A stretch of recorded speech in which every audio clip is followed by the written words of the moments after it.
환율이 미쳤죠. 그게 얼마나 꿈 같은 일인지 모르겠어요. 아, 힘듭니다. 오늘 리뷰할 책 최소한의 경제 공부입니다. 이 책은 백억남이 지었어요. 백억남이 누구냐면 유튜버세요. 저자한테 사인 받았어요. 최희유 세무사님께 해가지고.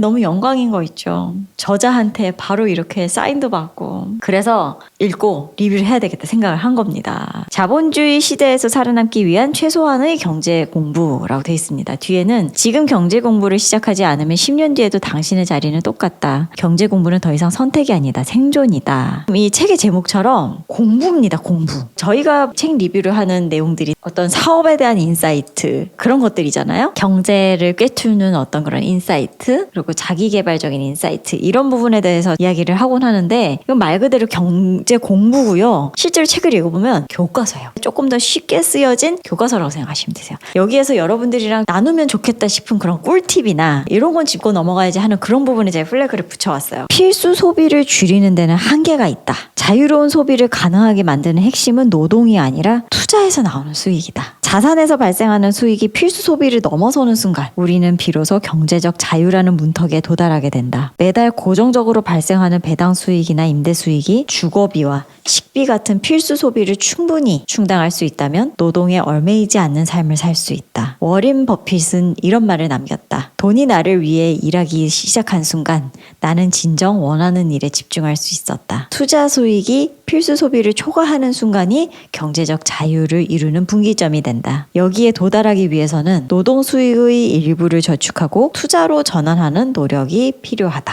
돈은 단순한 도구가 아니라 원하는 삶을 만들어가는 열쇠라는 말처럼 돈이 일하도록 만들어 더 나은 미래를 준비하자. 필수 소비를 넘어 진정한 재정적 자유를 향해 나가보자 라고 되어 있습니다. 이 책에 의하면 경제 공부라고 되어 있는데 투자에 대한 공부라고 볼 수 있어요. 우리가 보통 경제적 자유 하면은 돈이 아주 많은 사람이라고도 할 수 있겠지만 이미 돈이 많아서 쌓이는 거는 너무 먼 얘기고요. 이번 생에 가능할지도 모르는 얘기고 여기에서 이야기하는 우리의 소기의 목표는 돈이 일하게 만들어서 노동을 덜 하거나 하지 않아도 되는 수준이 좋겠다. 그런 식의 투자를 해야 되겠다라는 내용입니다. 투자는 선택이 아니라 전략이다. 주식의 유연함과 성장성을 활용하면서 부동산의 안정감을 더하면 균형 잡힌 자산 관리가 가능하다. 시간이 지나면서 두 자산이 함께 성장하며 경제적 자유를 앞당길 수 있다. 중요한 것은 지금 시작하는 것이다. 적은 금액이라도 꾸준히 투자하면 복리의 힘이 기적을 만들어낼 것이다. 주식과 부동산 두 날개를 균형 있게 펼치고 더 멀리, 더 높이 날아오르자. 한쪽 날개만으로는 결코 날 수 없다. 균형 있는 투자가 당신의 미래를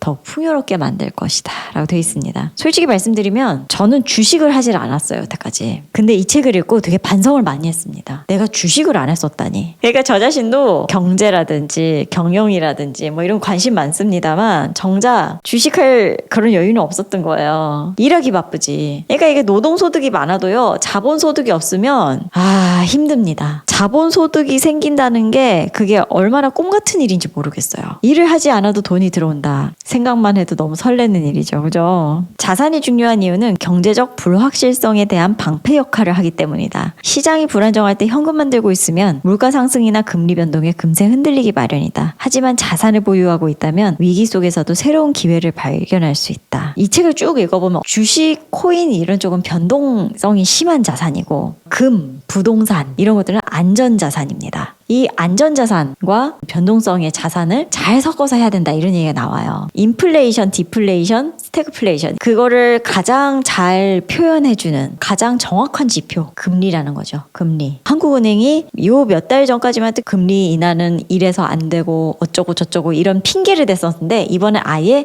금리 인하에 대한 이야기 자체를 안 했어요. 자, 금리 인하 얘기가 왜 기추가 주목되느냐라는 건데 지금 경기가요 진짜 안 좋습니다. 경기가 안 좋으면은 금리를 낮춰야 돼요. 금리를 낮춰서 돈을 빌려다가 쓰게 만들어야 돼요. 투자를 하게 해야 돼요. 근데 지금 문제가 뭐예요? 환율이 미쳤죠. 환율이 오르고 게다가 부동산 지금 꽉꽉 눌러놨잖아요. 금리 낮추면은 부동산 값이 또 올라와요. 금리를 낮춰야지 경기 부양에 도움이 되는 걸 알면서도 환율, 부동산 이런 것 때문에 못 낮추는 거예요. 지금 이 상황을 뭐라고 부르느냐? 스태그플레이션이라고 하는 겁니다. 물가는 굉장히 많이 올랐는데 경기는 침체된 상황. 스태그플레이션일 때는 어떻게 해야 되냐? 투자를 분산을 해야 됩니다. 자산이 다 비싸졌을 때는요, 팔면서 실현시켜야 돼요. 그래서 현금으로 가지고 있어야 되고, 모든 것이 떨어져서 이거 나라 망하는 거 아니야 할 때는 사야 되는 거죠. 지금 돈 있으신 분들은 투자를 들어가면 됩니까? 안 됩니까? 안 됩니다. 지금은 이미 옛날에 사서 오르신 분들이 파셔야 되는 그런 상황인 거죠. 그런 흐름을 이걸 읽다 보면 알 수 있어요. 경제적 자유를 이루기 위해서 최소한의 경제 공부를 하고 투자를 하면 좋겠다, 이런 내용입니다. 이 책은 빠르게 훅 읽고 이렇게 하는 책이 아니고요. 집에 하나쯤 꽂아두고 정독을 하면서 이게 이런 말이구나 메모도 해가면서 그렇게 읽을 만한 교과서 같은 책이에요. 그래서 그렇게 한번 접근을 해보시면 좋을 것 같습니다. 최소한의 경제 공부였습니다.